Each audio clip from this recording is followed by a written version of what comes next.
Para mí la esencia del arte es levantar la voz sobre algo de lo que no se habla o de lo que no se ha dicho también. Yo me di cuenta, pero tiempo después, que al final mis historias tratan sobre la búsqueda de la libertad.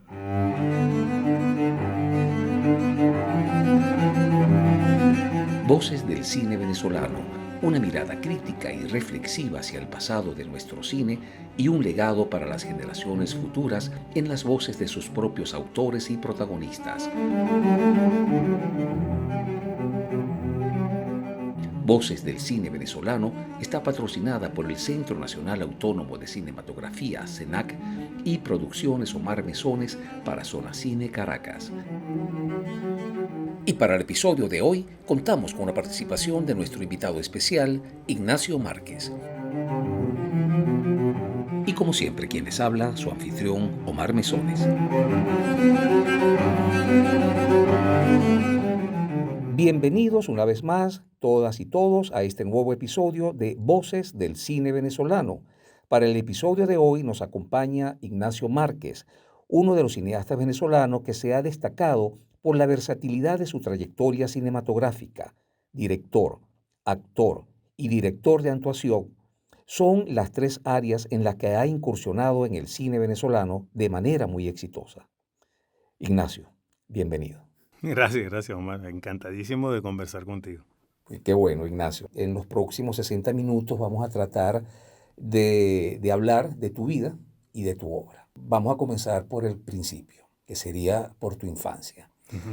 Por algún lugar leí que naciste en Bolivia, te criaste en Argentina y te malcriaste en Venezuela. Sí. Háblanos un poco de esa trayectoria internacional. Vale, sí, bueno, así dice mi hoja de vida, ¿no? Que me parece como divertido también, pero no es desacertado, ojo, no está desapegado de la realidad.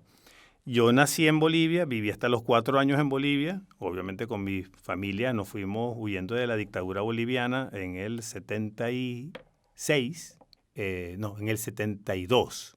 Nos fuimos huyendo de la dictadura boliviana y después nos fuimos a la Argentina y después huimos de la dictadura argentina en el 78 para venir para acá. Yo llegué aquí a Venezuela en octubre del 78. Entonces, eso fue tal cual, fue como un periplo familiar. También yo soy hijo de un padre que era un poco come candela también, ¿no? Entonces se metía en líos políticos. Eso obviamente no le era como favorable a la familia y entonces, bueno, soy migrante, soy hijo de migrantes, aunque yo sostengo, y de hecho la gente que me conoce a mí de adulto no me cree cuando les digo que yo no nací en Venezuela. O sea, yo me considero más venezolano que la cachapa, ¿no? Y lo soy.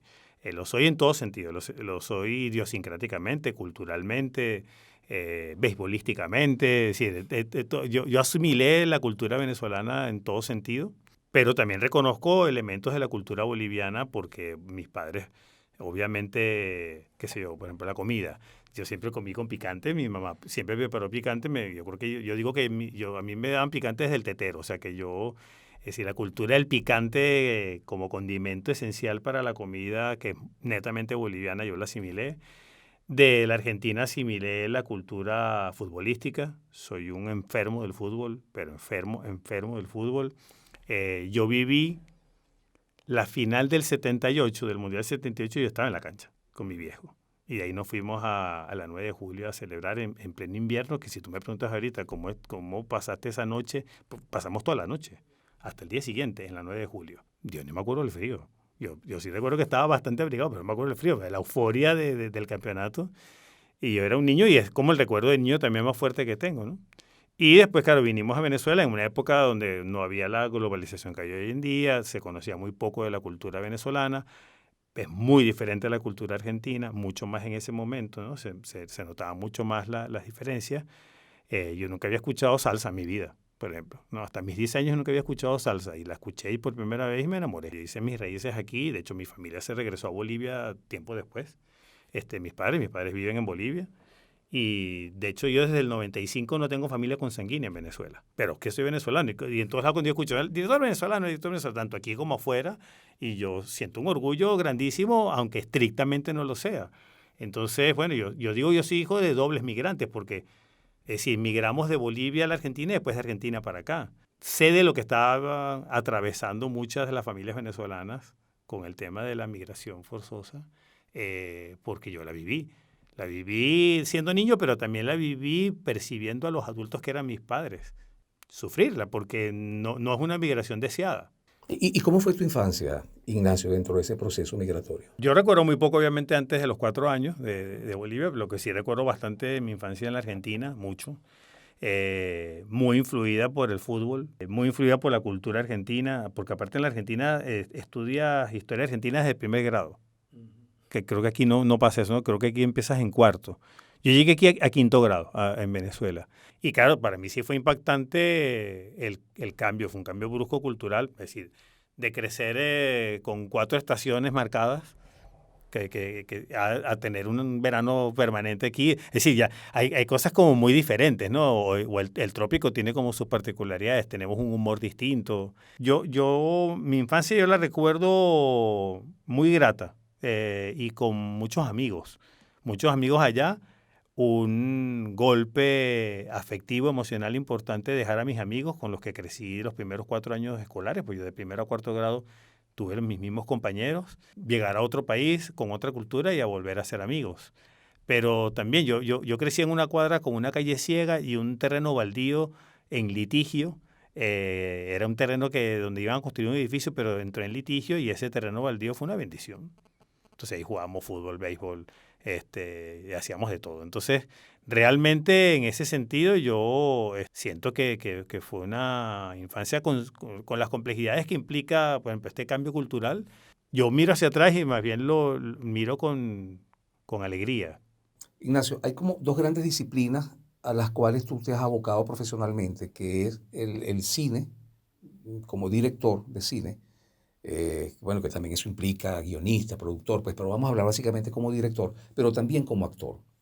¿Qué llegó primero? Lo primero era el deseo de dirigir cine. Esa fue como mi primera motivación. ¿Y de dónde vino eso? De ver películas desde niño. Ahí influyó algo con respecto a mi papá. Mi papá creció en Bolivia y allí él creció viendo paradójicamente películas raras. Él no veía películas hollywoodenses, veía películas extrañas. Y la primera película que yo recuerdo con mucho entusiasmo fue La Guerra de los Botones, que se han hecho otras versiones, pero La Guerra de los Botones es la primera versión, que es una versión francesa en blanco y negro, bellísima, que había visto mi papá cuando era niño. Y esa película a mí me marcó. Y también ir a ver, por ejemplo, el cine de Jacques Tati, que es un comediante francés de los 50.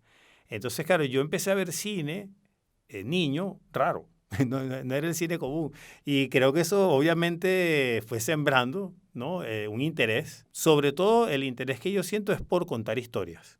Hablar de lo que no se habla. Creo que yo cuando doy clases, yo siento que para mí la esencia del arte es levantar la voz sobre algo de lo que no se habla o de lo que no se ha dicho también. Entonces es fijar la atención sobre algo que ha estado o invisibilizado, o ha estado relegado, o ha estado excluido. Y ahora yo siento que mis historias tienen que ver con eso, ¿no?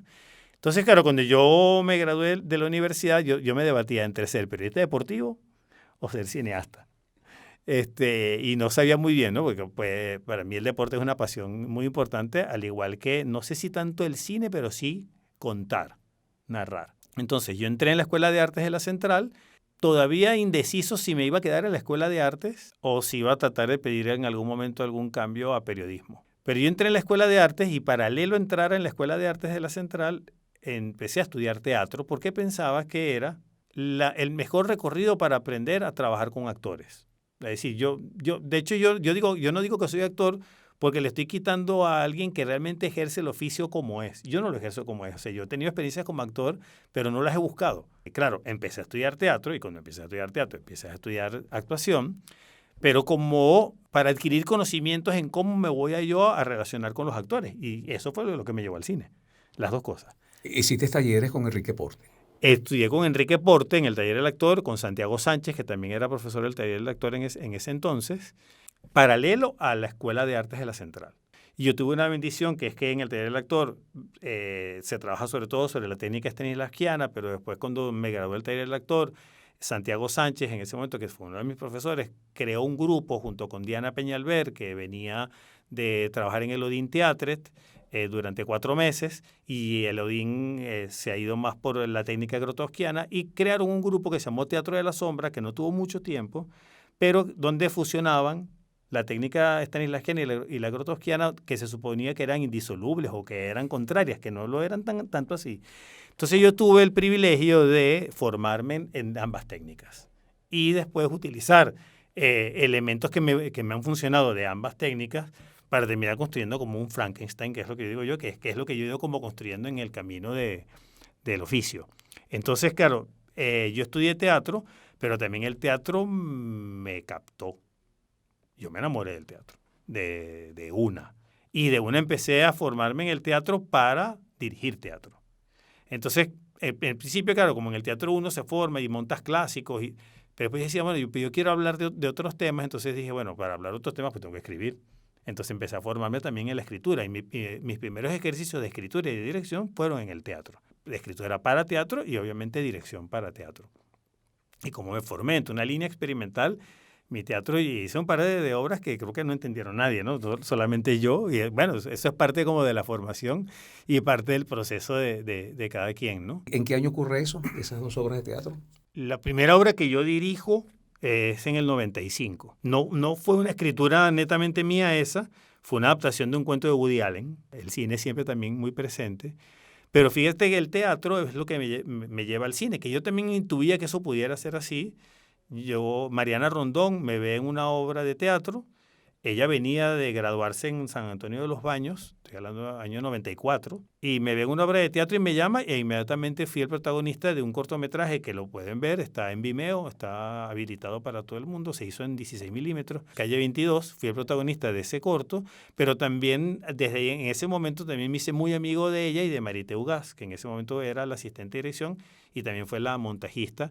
De hecho, la asistí en el montaje en Bolívar Film porque montaba en Moviola y yo la asistí. Entonces, claro, también tuve conocimientos de montaje de muy temprano. Era muy divertido el rodaje porque yo me la pasaba con los técnicos y me la pasaba preguntándole cosas a los técnicos. Estaba como más interesado en todo el aparataje del cómo se hace una película, a lo mejor que hasta en actuar. Y de hecho, Marité bromeaba y decía, este es el primer actor con pretensiones de técnico. Yo nunca lo había visto, porque yo siempre veo que la gente va al cine y la gente entra, por ejemplo, a ser utilero porque quiere ser actor, o entra a ser director de arte, o entra a ser eléctrico porque quiere ser actor. Digo, este es un único actor que no quiere ser actor, que lo que quiere ser es eléctrico, utilero. Pero era una manera también de foguearme en todas las áreas internas y como en las entrañas de lo que es el cine. Y yo viví la experiencia de Calle 22 como una experiencia también de aprendizaje de dirección para cine, ¿no? Y mi siguiente experiencia fue también de la mano del teatro, que es dirigir actores para otros directores. Y eso también viene por la experiencia teatral. No todos los directores que se forman en el cine, de hecho, generalmente el director que se forma en el cine hace más hincapié en la imagen, por ejemplo, que en el trabajo con actores. Esa área que también se utiliza en el mundo, o sea, la figura del director de actores o el coach de actuación en un rodaje está muy utilizado en el cine industrial y en el cine europeo también, ¿no? Entonces, bueno, yo he tenido como esas 2 experiencias, entré al cine como actor, entré al cine también como director de actores, pero ya yo me venía formando en la escritura y me venía formando en la dirección. El cine. Uh-huh. Ya comenzaste a actuar en cine, ya Sí. comienzas a trabajar dirigiendo actores en cine. ¿Cómo llegas a tu primera película? Yo dirigí a los actores del primer largo de José Antonio Varela y a partir de allí construimos un matrimonio cinematográfico, porque él ya ha dirigido 6 películas, yo he dirigido a los actores de todas sus películas. O sea, tenemos un vínculo profesional muy ligado. Y él produjo, cuando fue presidente de la Villa, mi primer largo, Ley de Fuga, y produjo especial, mi segundo largo, que lo hicimos de manera independiente con él. O sea, lo co-desarrollamos con él, ¿no? Entonces, bueno, tenemos como un matrimonio, creo creer, bien avenido, cinematográfico, que se inició con ese largo.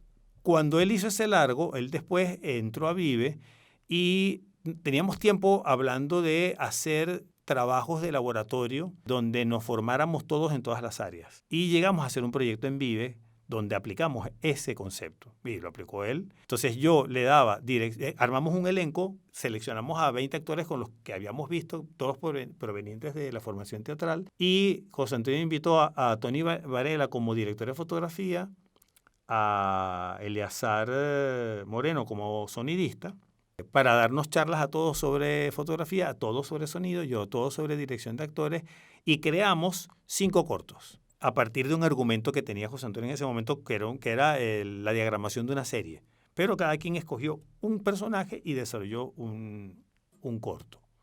Ahí surge Corazón Convicto. Y yo apliqué unos principios ahí un poco radicales. A mí el teatro me ha formado para bien, yo siento que me ha formado para bien. Y entonces apliqué unos conceptos porque no nos permitieron grabar en ese momento en unos ambulatorios. Entonces yo lo que hice fue encerrarme en un estudio y aplicar como unos principios como los de Dogville que hizo, guardando las distancias, Lars von Trier. Y entonces construimos, desde ese entonces José Antonio me dice Ignacio Trier. Por echando broma entre nosotros, ¿no? Entonces, bueno, porque yo suelo tomar también a veces en la puesta en escena decisiones radicales, técnicas, estéticas, y no me voy necesariamente por la convención, y eso me divierte. Entonces, si yo hiciera cine y no me divirtiera, pues me dedicaría a hacer otra cosa. A lo mejor retomaría ese viejo anhelo de ser periodista deportivo y narraría o comentaría algún partido de fútbol, ¿no? En su momento. Pero Corazón Convicto surgió de allí y ya fue la primera vez que yo incluí un personaje down. La coprotagonista era una chica down, pero fue un experimento y yo lo tomé como un experimento. Y posterior sí hice una postulación al CENAC y conseguí el financiamiento para hacer Sueño Down, que es un corto protagonizado por 2 actores con síndrome de Down, producido por Andrea Herrera. Paralelo a eso, yo también metí un proyecto para la Vía del Cine que salió seleccionado, que se convirtió en mi primer largo. Pero por un asunto de tiempos y de cronogramas, yo hice primero el largo que el corto. Entonces, yo soy un director que hace un largo para prepararse para hacer un corto, ¿no? Por eso es que te quedó también el corto. Sí. Ahora fíjate, Ignacio, ¿de dónde crees tú que proviene ese interés temático que tú tienes en tus películas por estos jóvenes adultos con síndrome de Down? Es curioso porque evidentemente cuando hicimos Sueño Down, cuando hicimos especial y la vamos a promocionar, en cualquier entrevista siempre me preguntan, ¿de dónde viene esto? O sea, ¿algún familiar tuyo? Yo no tengo familiares con esa condición. Y no tengo una respuesta necesariamente precisa. Es curioso, porque también yo trato de indagarme a mí mismo y digo, a mí mismo, y no la consigo, ¿no? Creo que se remite a mi 6º grado. En 6º grado a mí me tocó un profesor que me cambió la vida, radicalmente me cambió la vida. Carlos Guaramato se llamaba ese profesor, ya no vive. Les estoy hablando del año 89, 79. Como reza una cita que a mí me gusta mucho, que es una de mis frases de cabecera, que dice que las casualidades son los actos que comete Dios para mantenerse en el anonimato. No fue una casualidad, yo traté de entrar en una escuela pública en 6º grado. En la mañana mis padres no consiguieron cupo y entré en una escuela pública en la tarde, en el Cafetal, la escuela Eutimio Rivas. Y eso fue lo que hizo que cayera en manos de este profesor. Estoy hablando del año 80, este profesor tenía ya 2 carreras universitarias, una de ellas era educación, la segunda no me acuerdo, y estaba estudiando economía en la central. Y vivía en Guatire, tenía un Chevy Nova. Y en las mañanas trabajaba con población especial. En las tardes trabajaba con 6º grado y en las noches iba a la universidad. Y después iba a su casa. Llegaba a su casa a las 11 de la noche y se paraba a las 3 de la mañana. No, un hombre excepcional. Excepcional, que no tienes idea de lo excepcional que era. Y no sé qué fue lo que hizo, qué tecla tocó en mí, que yo venía siendo un estudiante mediocre. Hasta 5º grado fui un estudiante mediocre. Y en 6º grado me convertí en un estudiante sobresaliente, donde te digo, nunca tuve estos profesores que te daban todas las materias, ¿no? Él daba todas las materias, desde lenguaje hasta matemáticas. Y yo nunca saqué menos de 18 en ninguna materia, ninguna. En bachillerato no fui tan bueno, pero sí me fue. Y en la universidad, porque también soy un poco rebelde, pero igual yo estudié en la escuela de artes y me gradué, no siendo un obsesivo con las notas, ni siendo un obsesivo porque yo tenía compañeros que sí querían ser cum laude, qué sé yo, pero yo me gradué con 16,4. O sea, digo, 16,4 en la universidad, ¿no? Y no siendo una persona que haya He hecho la carrera universitaria pensando en sus calificaciones. De hecho, me metí en líos con más de un profesor que me castigó con la calificación y no me importó. Entonces no lo busqué. Pero él sí dio con una tecla y tocó algo. Y él, pero yo nunca lo vi a él en acción con la población especial, pero él sí trabajaba con personas con síndrome de Down en la mañana y él Y hablaba de eso. contaba de eso, sí. Y yo siento que eso, bueno, hay algo inoculó, evidentemente, ¿no? Hay algo sembró él. Y cuando yo ya empecé a ejercer en el teatro, yo empecé a tener el impulso de querer trasladar eso que estaba aprendiendo, pero con población especial. Yo nunca he estudiado psicopedagogía, nunca he estudiado educación especial, cosa que creo que ha sido óptima, ha sido muy buena porque yo he podido encarar el vínculo con las personas especiales desde otras perspectivas, desde otro ángulo. Y empecé a hacer teatro con ellos. Se creó un instituto que se llama Apoye, que empezó trabajando con adultos Down, literalmente, porque aquí no había ningún instituto que trabajara con personas que superaban la edad escolar. Y empecé a trabajar con ellos teatro, y fue amor a primera vista, ida y vuelta, ida y vuelta. Entonces yo me prendé de ese universo, me sentí muy identificado. Yo voy a hacer una confesión, que de esto yo hablo muy poco, pero yo he hecho teatro, he hecho cine, he trabajado con diferentes tipos de poblaciones, he trabajado con diferentes tipos de directores, escribo, dirijo, edito mis películas. Me gustan mucho esos momentos como de soledad de la edición, me gustan mucho los momentos de soledad de la escritura. Me gusta mucho el trabajo de preparación de actores, sean para una película mía o no, lo disfruto mucho. El espacio laboral y de vida que yo más he disfrutado es estar en una sala de trabajo con los muchachos especiales, sobre todo con los muchachos con síndrome de Down, porque todo lo que está ahí es verdad, no hay nada fingido, todo es franco. Yo siento una conexión con ellos, no siéndolo, me siento como si fuese uno más con ellos. Entonces yo dije, nada, te voy a contar sus historias. O sea, tengo que ser consecuente con todo esto que me pasa. Yo siento una empatía muy fuerte con ellos, una conexión muy fuerte. Me pasó, estoy saltando, pero hace año y piquito fui con especial a Moscú. Presentamos especial en Moscú, en un festival sobre la discapacidad. Y una pareja de jóvenes directores me llamaron porque hablamos un rato en el foro posterior a la proyección de la película, y ellos estaban haciendo teatro en una fundación con adultos Down. Y me invitan de un taller, ¿no? Y fui una tarde, 17 chamos. Me consiguen una traductora, una muchachita que estaba más asustada que yo porque tenía 20 años y nunca había traducido y nunca había interactuado con personas Down. Y a los 20 minutos no hacía falta la traductora. Y el idioma no era una barrera. Ahora, trabajar con ellos, Ignacio. Vamos a saltarnos un poco acá por el momento tu película Rey de Fuga y vamos a hablar un poco de lo que fue Sueño Down y especial. Cuando trabajas con estos actores especiales, ¿cómo funciona? Por ejemplo, hacer un par de aclaratorias que para mí creo que son siempre bienvenidas, porque se sabe muy poco del síndrome de Down, ¿no? En general, ¿no? La gente cree que el síndrome de Down es una enfermedad y es una condición. Eso no es una enfermedad. Es una condición, inclusive ellos tienen algo más que nosotros, tienen un cromosoma más que nosotros, ¿no? Eso es lo que genera como que sean diferentes, desde el punto de vista cognitivo y también desde el punto de vista orgánico, físico, ¿no?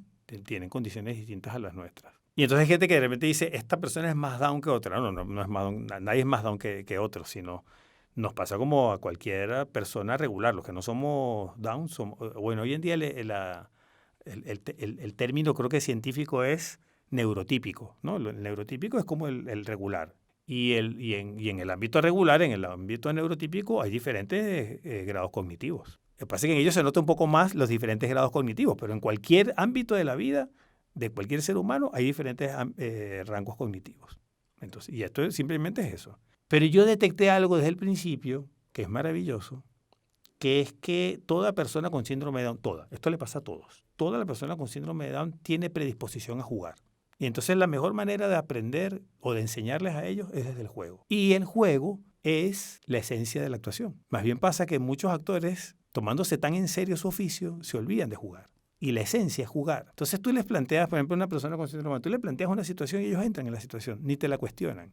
Tú le planteas una situación a muchos actores profesionales regulares Y empiezan, pero ¿qué le pasó a él cuando era niño? Pero no, empiezan con un lío en la cabeza que tú dices, y en cambio los chavos entran de una, dime de qué trata esto, ¿no? Entonces yo recuerdo que una vez le entrevistaron a Depardieu sobre Taxi Driver y le decían, mira, ¿sabes qué? De Niro, para ser Taxi Driver, para ser el protagonista de Taxi Driver, él estuvo manejando durante 3 semanas un taxi en Nueva York. Y entonces le dice, ¿qué opinas tú de eso? Entonces y Depardieu dijo, yo para manejar un taxi lo que necesito es el taxi, dame el taxi. Igual, obviamente, en ellos, si bien toda persona con síndrome de Down tiene predisposición al juego, hay unos que lo tienen eso mucho más arraigado que otros, o más desarrollado que otros. Yo cuando hice Sueño Down, yo me senté con el crew y yo les dije, les expliqué, les di como una especie de inducción de cómo es el universo especial para que todos entendieran.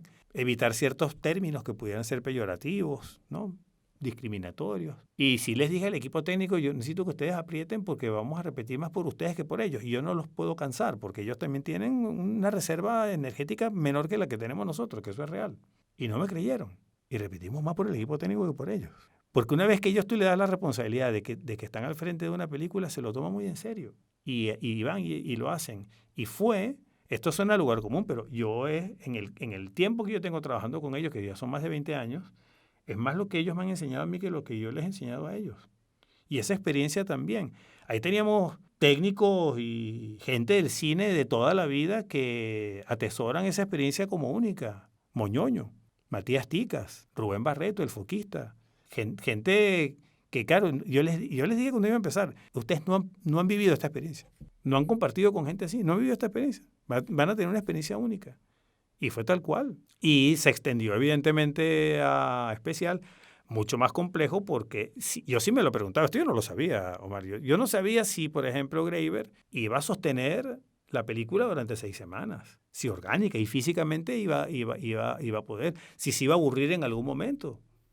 Claro, porque, por ejemplo, en el plan de rodaje, ¿cómo te lo planteas? Si te lo planteas de alguna manera especial, que sea cronológico el plan de rodaje, porque las películas son, de por sí, por su naturaleza, es un gigantesco rompecabezas, que incluso a cualquier actor regular le cuesta entender que primero se muere y después nace. Sí. ¿Ok? Entonces, ¿utilizas alguna técnica especial en términos de plan de rodaje para este tipo de trabajo? Sí, y con ellos y te cuento como particularidades. Y te digo que es un aprendizaje porque todos los actores regulares aprendieron de ellos, de cómo se concentran ellos y cómo están atentos y cómo, como les digo, ellos, es muy raro que un actor esté en una escena solamente con su cuerpo y su cabeza conectados en lo que está pasando en la escena, en lo que le está pasando al personaje en la escena. Eso no pasa, porque permanentemente es un oficio donde el actor se está juzgando a sí mismo. Eso sí le pasa a ellos, porque no se juzgan, sino que tú le das una situación, entran en la situación y hasta que tú le dices corten, él sigue en la situación. Ahí hay un aprendizaje. Ahí los actores regulares tienen que aprender de ellos. Y lo hemos comentado, lo hemos hablado. Pasó en Sueño Down y pasó en especial. ¿Qué sí me sucede a mí en especial? Que Graeber tiene mucha capacidad de improvisación y yo no quería coartar eso. Entonces, yo lo que hice fue trabajar durante 3 meses el vínculo entre él y Rupert Vázquez, que es quien hizo el papá, y construir una relación, pero a partir de juegos, diferentes tipos de juegos. Algunos que se parecían a situaciones de la película y otros que no. Montamos 2 o 3 escenas de la película. Lo que yo sí hice es que yo ensayé con Rupert, yo siendo Chuo, el personaje, para curtirlo. Porque Graeber te desarma, a cualquier persona lo desarma. Con Graeber lo que hice es eso, trabajar con los vínculos entre los actores, con él y con los otros actores también, pero cuando íbamos a filmar, cada situación la construíamos. Y aclararle muy bien cuál era la diferencia entre la ficción y la realidad. Y que él entendiera tranquilamente que si de repente en algún momento había alguien que lo menospreciaba o lo subestimaba, era parte de la situación de la ficción. Y que eso no tenía que ver con nada personal con él, ¿no? Y eso lo entendió rápidamente. Entonces pasó algo, esta anécdota a mí me gusta mucho contarla, porque hay actores que les gusta seguir con el juego del personaje aunque no estén filmando. A mí particularmente ese es un juego que a mí, yo no le hallo mucho sentido a eso y no soy muy adepto a ese juego, ¿no? No lo hago ni cuando he actuado, ni lo hago, ni entro, obviamente tampoco entro cuando dirijo. Entonces, claro, como yo lo preparé a Graeber para que entendiera la diferencia entre la ficción y la realidad, hay una escena donde ahí él está en una oficina, él está prendado de una chica y hay 2 oficinistas que animan que él esté prendado de la oficinista. Bueno, hacemos ese plano, hacemos esa escena, terminan, yo digo corten y uno de los actores sigue con el juego. con Graeber. Y Graeber se voltea y le dice, dijeron corten.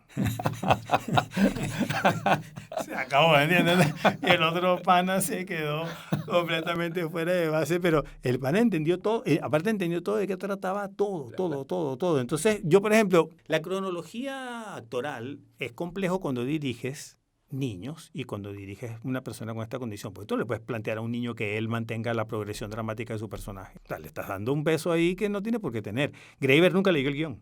Lo fuimos construyendo escena por escena. Y ahí sí hubo un trabajo, no me quiero colgar, pero sí, medallas, pero sí hubo un trabajo de dirección. Fui yo conduciéndolo, porque yo nunca le di el guión, porque aparte lo iba a coartar si le daba el guión.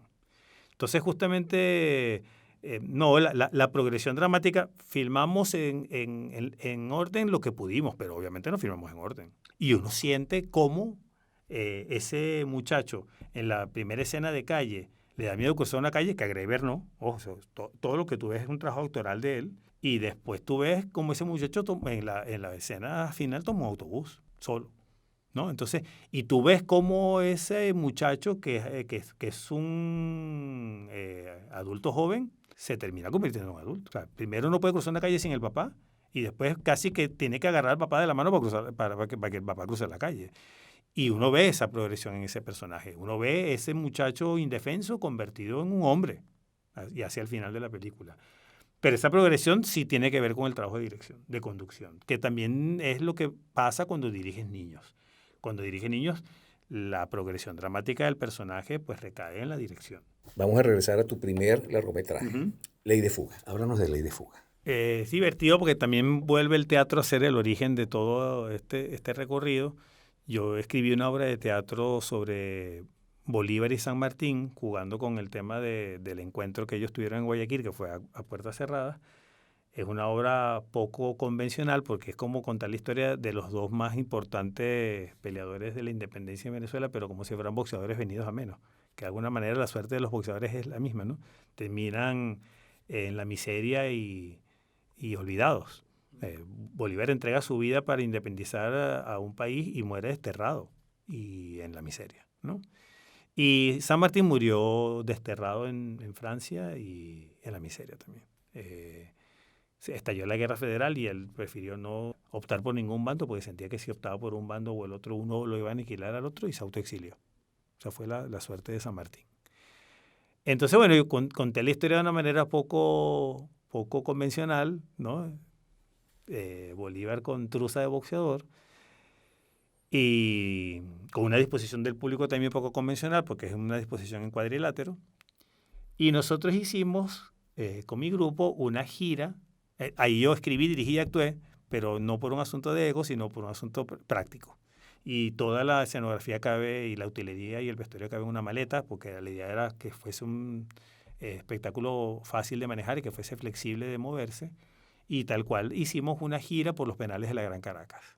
Gira. O sea, estuvimos internados Isabel de los Teques, INOF, la planta cuando existía, el rodeo. Presentamos la obra a los privados de libertad, en la mayoría de las veces en el patio, como nosotros agarramos un tiro, con el tiro marcamos un cuadrilátero, la gente se disponía en cuadrilátero, ¡pam! Y lanzábamos la obra. No sé si la gente sabe, pero cuando tú entras a hacer un tipo de evento como este a la cárcel, una vez que entraste, no estás al resguardo de nadie. Pero cuando ellos veían que nosotros estábamos haciendo algo, no los estábamos explotando, nos estábamos aprovechando de ellos. Creo que nunca estuve en sitios más resguardados que haciendo teatro dentro de una cárcel. Nos cuidaron, nos protegieron, disfrutaron mucho de todo. Entonces, hacíamos foro y después del foro hablábamos. Y ellos nos comentaban parte de sus vivencias. Entonces, de ahí surgió el guión de Ley de Fuga, que es un grupo de presos que se dispone a hacer una obra de teatro en un festival nacional de teatro penitenciario. Y uno de ellos trata de utilizar el traslado como una manera de fugarse y el director del penal como una manera de aplicarles la ley de fuga, que es matarlos a ellos, matarlos a todos, cosa que felizmente no pasa, ¿no? Pero en el fondo, en la película lo que muestra es como la búsqueda de la libertad y cómo consiguen la libertad a través del arte. ¿No? Puede ser un poco romántico, pero ellos consiguen la libertad a través del teatro. Yo siento que eso ha sido así para mí. O sea, yo he conseguido a través del arte mi libertad creativa, mi libertad intelectual, mi libertad laboral, mi libertad profesional. A lo mejor no mi libertad económica, pero todas las otras libertades tienen mucho más peso y mucho más valor. Entonces, al final, ¿de qué trata Sueño Down? De dos jóvenes que quieren ser libres en un mundo que está difícil que se lo haga fácil, ¿no? Especial es eso, es un joven que se está iniciando a la adultez y quiere ser tratado como un adulto normal en un contexto y un marco que hasta su mismo padre no se lo facilita, ¿no? Cosa que sucede en la vida. Entonces, yo me di cuenta, pero tiempo después, que al final mis historias tratan sobre la búsqueda de la libertad y que generalmente está ligado al arte, ¿no? En Sueño Down en especial está ligado a la música y a la plástica, en Ley de Fuga al teatro, ¿no? Los presos terminan consiguiendo en el teatro su manera de liberarse. En especial, el padre consigue su liberación a través de la música, el hijo lo consigue a través de las artes plásticas. Entonces ahora yo sí entiendo, después de todo un trayecto de vida, que valoro al arte como un espacio de libertad. Tu carrera como actor, ¿qué nos puedes hablar al respecto? ¿Qué personaje te has marcado más que otro? ¿En qué géneros te sientes más cómodo? Te he visto trabajar en dramas como Muerte en Berrueco, te he visto trabajar en comedias como La Ley. ¿Cómo te sientes trabajando como actor y en qué géneros te gusta trabajar más o te has sentido más cómodo? Yo me divierto mucho como actor porque me lo tomo irresponsablemente en serio o responsablemente a broma, como mejor se quiera plantear. El ejercicio de la dirección, con todo lo que implica, como tú dijiste, escribir y también editar, es como el oficio más en serio para mí y es mi vocación. Pero claro, como pasé por el proceso de formarme como actor para saber cómo relacionarme con actores, también tengo técnicas y conocimientos sobre el oficio del actor. Entonces me divierte mucho hacerlo porque la mayoría de las veces que lo he hecho, creo que todas, ha sido porque alguien me ha invitado. Entonces digo, yo no he hecho casting. O sea, por eso digo que lo digo con mucha responsabilidad porque yo no he hecho casting, pero he tenido la posibilidad de actuar y he tenido la posibilidad de actuar con Mariana Rondón, con César Bolívar, con Pablo de la Barra, con Jacobo Penso, es decir, con gente a quien yo respeto y admiro muchísimo y aparte con quien me he nutrido mucho también en toda la faceta cinematográfica. Una vez en un rodaje yo estaba con Moñoño, que es uno de los técnicos que más sabe de cine en Venezuela, empezó siendo maquinista y ahora está haciendo cámara. Y yo una vez le preguntaba, cuando yo vi que hizo el tránsito de maquinista a cámara, y le preguntaba, cuando estás haciendo cámara, ¿en algún momento no extrañas la máquina? Mover el dolly. Me dice, no lo extraño, ya no lo extraño. Entre otras cosas porque ya no estoy para cargar esos rieles, ¿no? Me decía. Y cargar ese carrito, ya no. Cargar la cámara es otra cosa. Y él me preguntaba, ¿y tú cuando actúas o diriges, qué te pasa? Y le dije, cuando yo dirijo no extraño actuar y cuando actúo sí extraño dirigir, por ejemplo. Entonces ahí es cuando yo también hago la distinción de que me gusta más la dirección, me gusta más la comedia, me gustan más los personajes característicos y construir personajes característicos. Yo creo que hubiese sido un buen actor fetiche de Tim Burton, porque me gusta ese tipo de construcción y ese tipo de construcción que hace, por ejemplo, Johnny Depp, y por eso es que ellos han trabajado tanto tiempo juntos. Entonces, que raya, digamos, en lo teatral, pues también haciéndole honor a mi origen teatral, que me gusta mucho. De hecho, los personajes que más me gustan, si tú me preguntas, los personajes que más me gustan de la actuación son los que he hecho en teatro. Aparte hay un rango de libertad, hablando de la libertad de oficio, que es mucho más amplia que la del cine. Es mucho más, aparte, puedes correr muchos más riesgos en el teatro que en el cine, ¿no? Hay mucho menos dinero en juego. Entre otras cosas, pues eso también te permite ser más arriesgado. Pero si bien yo disfruté mucho haciendo el personaje de Muerte en Berruecos, que era muy diferente a mí. De hecho, yo, por ejemplo, yo no manejaba caballo hasta ese momento y a todos los actores nos encantan ese tipo de retos, ¿no? Tener un manejo de una técnica nueva, una experiencia nueva. Eso fue muy grato. Y aparte que se montar caballo en el Pico del Águila, a 4.000 metros de altura, en ese frío, era también como un reto muy significativo. Pero también hacer un personaje de un hidalgo ecuatoriano y después hacer un malandro bien particular y chaborro como fue el de La Ley, aparte con un director de actores, por ejemplo, como lo es Pablo, también que también formado en el teatro y tiene mucho conocimiento del trabajo actoral, y que también me dio vuelo para que yo compusiera un personaje también un poco descocado, que me divirtió mucho. Pero también me he divertido mucho haciendo como apariciones puntuales. Yo en Muerte en Alto Contraste de César Bolívar, yo fui el director de actores de esa película. Pero yo tuve una pequeña aparición, que era el ratón, que era un dealer. Y estuve en 2 escenas. Y el mismo César me decía, yo me consigo con ese tipo en la calle y cruzo la calle, ¿no? Porque me decían, y no sabes lo que yo me divertía haciendo el ratón, porque era el ratón aparte, era un tipo que entonces le propuse unas cosas a César y César le encantó, ¿no? Me puse una prótesis en el labio, qué sé yo. Entonces hice unas cosas así como drásticas, como características, y él estaba encantado con eso. Entonces actué en Corpus Christi en su siguiente largo, después de Muerte en Alto Contraste, él hizo un largo, y también le hice como una propuesta como el personaje, y era muy divertido a veces cuando uno consigue directores cómplices con los cuales tú les haces como propuesta, ellos entran y esto no. Entonces me pasó con Mariana, con César, con Pablo, con Jacobo, pues Jacobo también me propuso un personaje y me pidió que lo desarrollara, y después terminó teniendo un desarrollo del personaje que originalmente en el texto no tenía, y después me di cuenta que era un alter ego de él. Eso me pareció muy bonito, que él me llamara para hacer un personaje que era como un alter ego de él. A él le gustó mucho Ley de Fuga, entonces tuvimos una conversación un día que me llamó para preguntarme cosas de Ley de Fuga porque se sintió muy atrapado por la historia y por el trabajo actoral, por ejemplo, y todo el trabajo actoral. Entonces, Pero ajá, ¿en qué trabajo, en qué película con Jacobo, Hijos de la Tierra? Hijos de la Tierra, Era un alter ego tu personaje. de él, Sí, exacto, sí. sí.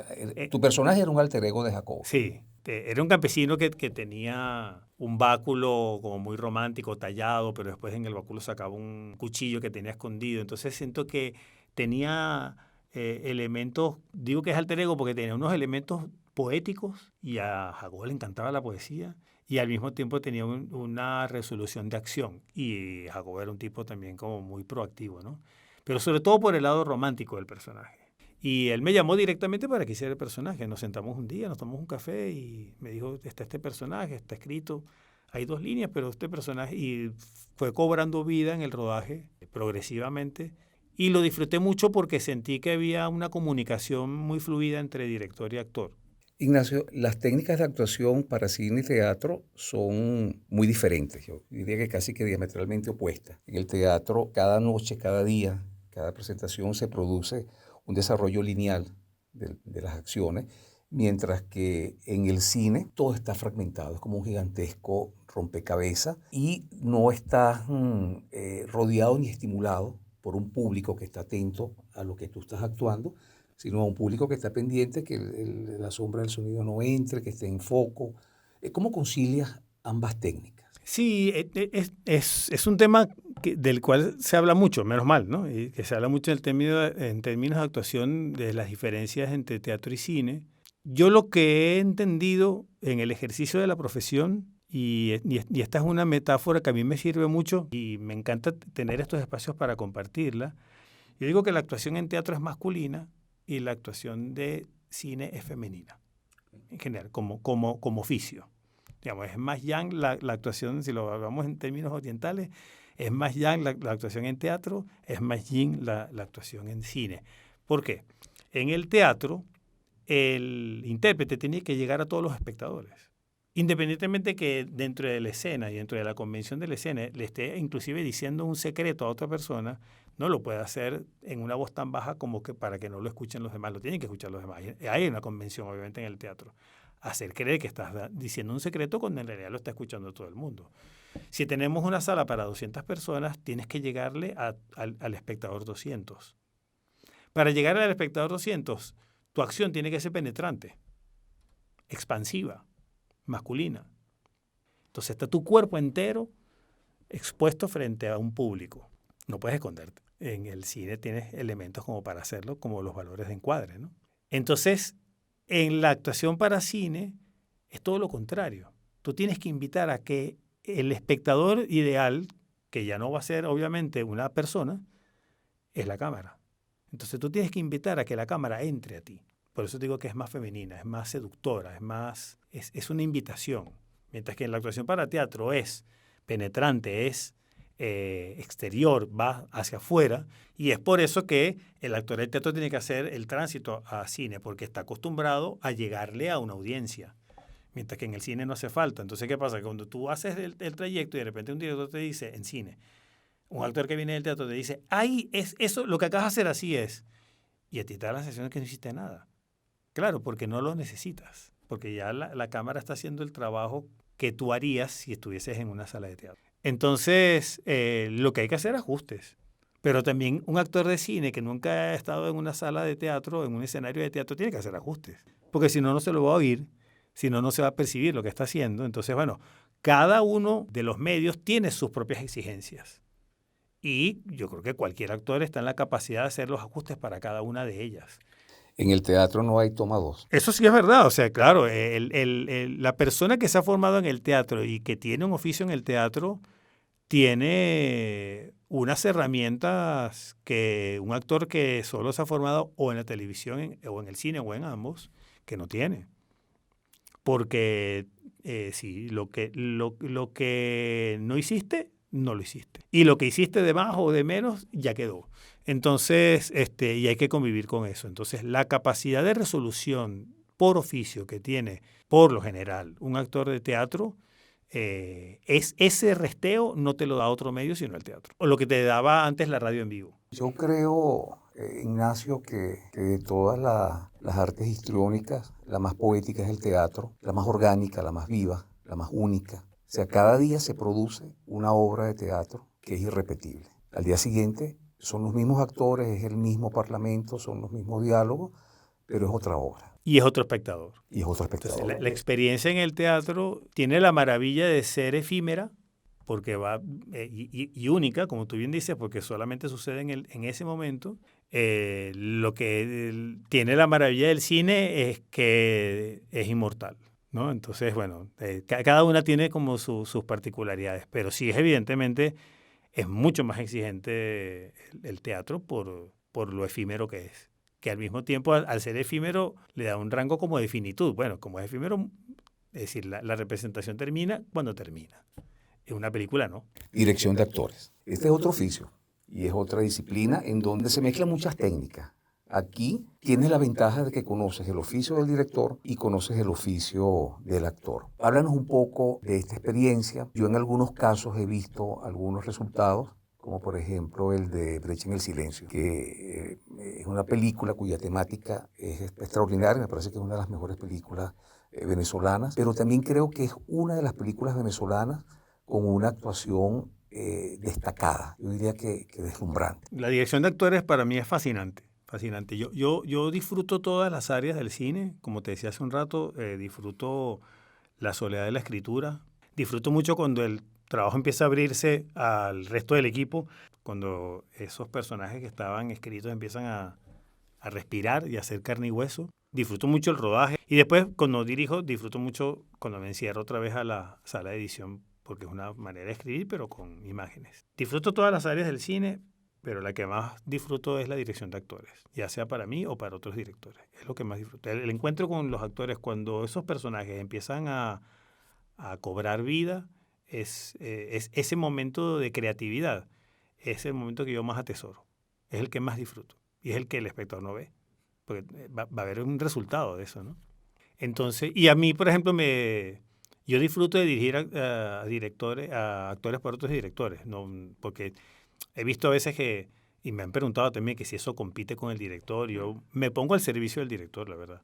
He visto también que pasa a veces con otras áreas. Hay directores de fotografía que terminan compitiendo con el director.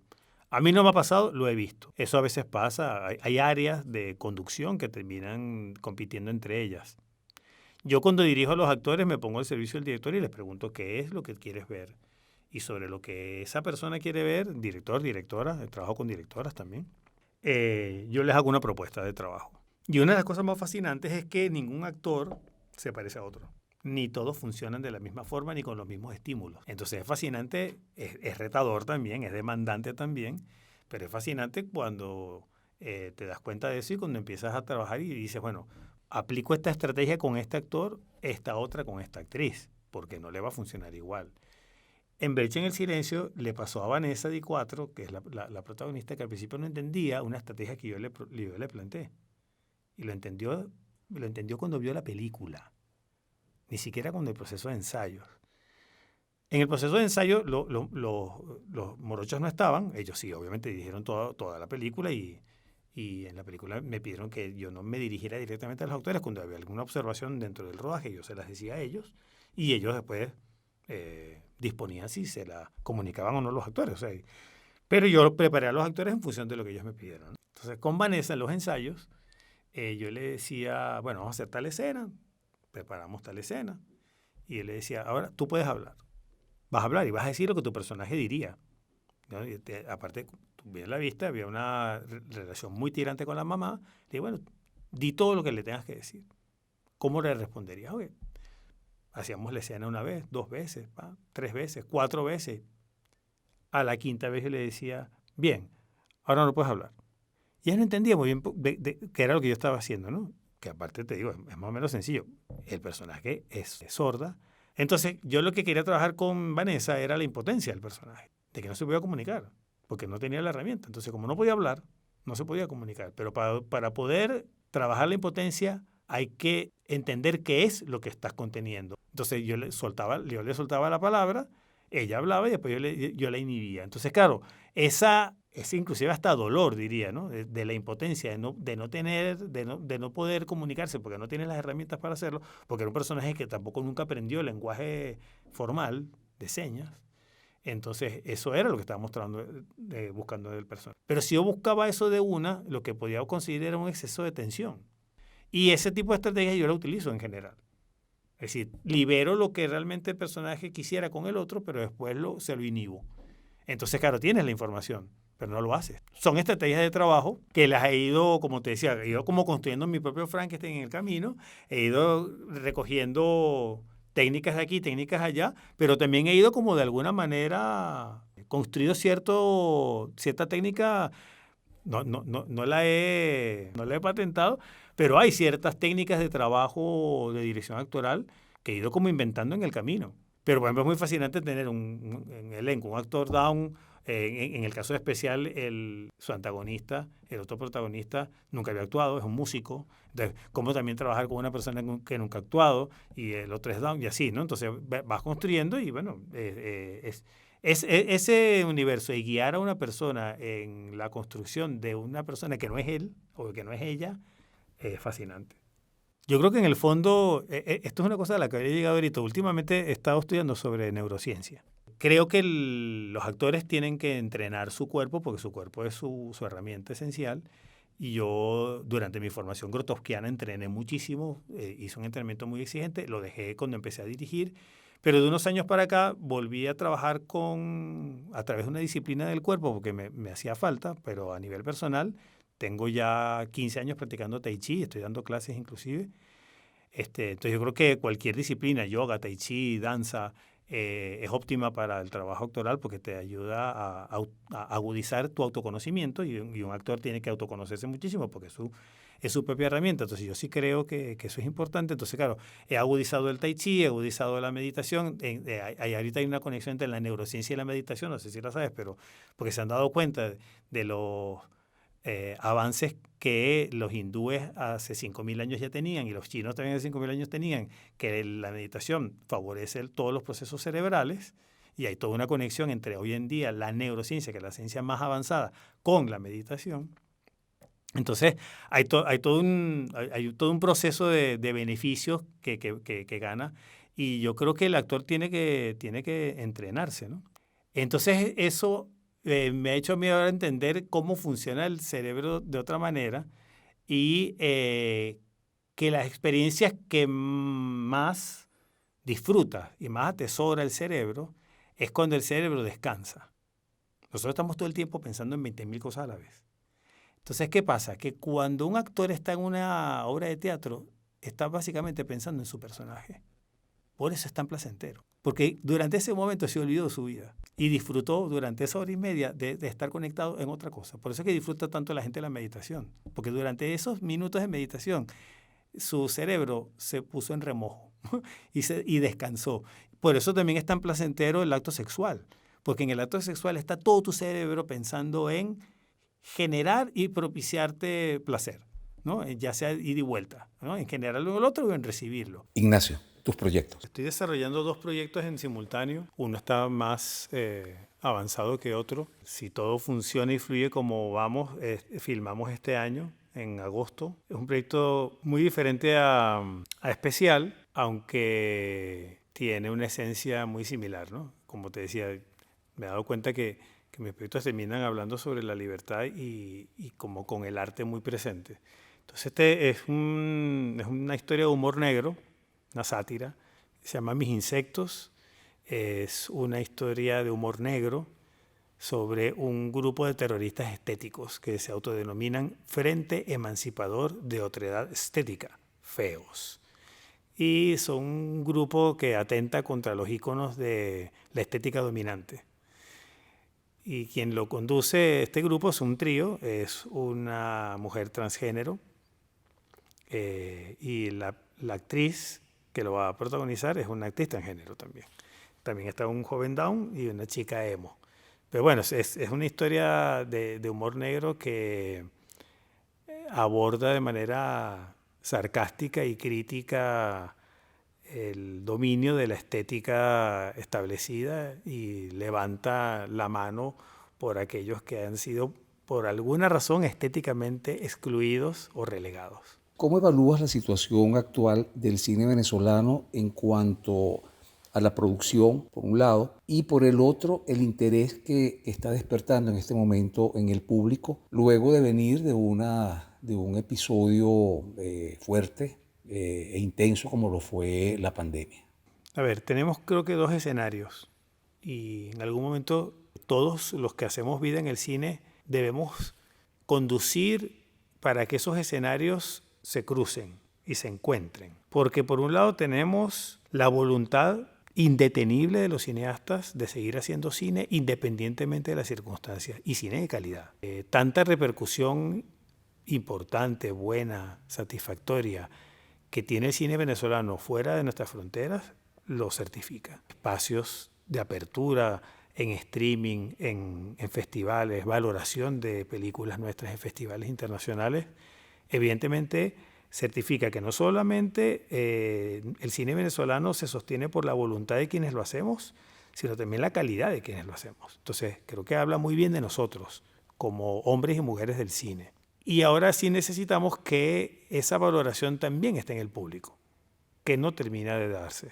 Hay una parte que nos toca asumir nosotros como responsabilidad y hay otra parte que no. Hay una parte también que tiene que ver con un aspecto netamente cultural de mucha gente de resistirse a ver su propio cine, que en algunos casos creo que se sorprendería y muy gratamente. Entonces creo que hay muchos casos, hay cierto espectador masivo que todavía ve el cine venezolano a lo mejor con cierto prejuicio o lo ve con cierta distancia, paradójicamente más bien, contando historias que le pueden ser mucho más cercanas que un cine más foráneo. Entonces, sí hay una tarea pendiente nuestra, es de cómo podemos acercarnos a las grandes audiencias. Tenemos obras que han sido y están siendo aplaudidas fuera del país. Tendríamos que lograr que ese mismo efecto suceda en el público masivo en Venezuela. Bueno, Ignacio, ya estamos al cierre de esta entrevista, de esta conversación. Pero antes me gustaría hacerte algunas preguntas que son un poco más de carácter personal. Si tuvieras que escoger un libro, ¿qué libro sería ese? Hay un libro que a mí me cambió muchísimo y que no tiene que ver ni siquiera con cine, ni con teatro, ni con el arte, que es un libro de un sociólogo, hoy en día se tiene que decir neerlandés, porque es de los Países Bajos, que se llama Homo Ludens, de Huizinga, que es un sociólogo, porque él hace la distinción de que lo que diferencia al ser humano del animal es la capacidad de jugar. Y a mí me parece, y para mí el juego es un aspecto esencial en la vida. Yo asumo el arte como una forma de juego, asumo la dirección, asumo la actuación como una forma de juego. Creo que más bien cuanto más lúdicos seamos, creo que somos más libres. Y a mí ese libro me liberó, o sea, me independizó de alguna manera. Entonces fue un libro que a mí me marcó mucho y que a mí me encantaría que mucha gente lo leyera porque te cambia la percepción de las cosas, de la vida. ¿Y una película? ¿Qué película escogerías? Apelando a mi infancia y apelando a lo que creo que fue lo que me ha llevado al cine y me ha acercado mucho también al humor, yo diría Mi tío, de Jacques Tati. Al humor no es mi película favorita, pero siento que esa fue la que ha motivado y ha propiciado mucho de lo que, primero, que yo me dedicara al cine y segundo, también mucho de mi vínculo con el humor. Y yo creo que uno puede perder hasta la dignidad, pero el sentido del humor jamás. No, lo digo porque creo que el sentido del humor es lo que nos hace levantarnos a veces de nuestros mayores dolores o miserias. La capacidad de reírnos de nosotros mismos, ¿no? Un director de cine. Wong Kar-wai, el director hongkonés, que aparte me acabo de enterar que después de 10 años está retomando el cine y eso me causa mucha alegría, pero a mí eso es un cineasta que me ha marcado muchísimo. Un cantante. Rubén Blades. Un personaje de la historia que te hubiera gustado conocer. Mandela. Una época en la que te hubiera gustado vivir o pasarte una temporada. A mí me gustaba mucho de niño Los Tres Mosqueteros. No sé si en una época antigua donde hubiese aprendido a hacer espadachín. Creo que me hubiese gustado mucho. Estoy ligado como a las artes marciales y estoy empezando a hacer espadas y sables ahorita. Entonces no sé si a lo mejor o en el medioevo europeo o en el medioevo oriental, ¿no? Es decir, no sé si haber peleado o haber sido un samurái o por lo menos un aprendiz de samurái, no sé si es tanto, pero que alguien que haya manejado alguna espada me hubiese encantado. ¿Algo de lo que te arrepientas? Nada. ¿Algo de lo que te sientas muy orgulloso? De mi ahijada. No tengo hijos, tengo una ahijada que la vi, o sea, con quien tengo un vínculo muy cercano. Muy cercano, muy cercano. Y es una joven que a sus 24 años se está formando como cantante de jazz y cuya película favorita es El Padrino, ¿no? Una joven de 24 años que se sale un poco del montón y que tiene un ímpetu y una voluntad para llevar a cabo sus proyectos y aparte impregnarlos de una ingenuidad que es como su sello. Entonces, me siento felizmente orgulloso de mi hija, que se llama Eliana. Bueno, Ignacio, ahora sí llegamos al cierre de esta conversación. De verdad que fue un encuentro agradable, muy entretenido. Y no me queda más que agradecer todo tu tiempo. Sé que cargas una agenda bien ocupada. Así que bueno, igualmente agradezco todas tus reflexiones y todos tus recuerdos. Muchísimas gracias. No, el agradecido soy yo por la invitación, por la deferencia y nos conocemos hace mucho tiempo y creo que eso también ha propiciado una conversa muy, muy amena. Muy agradecido.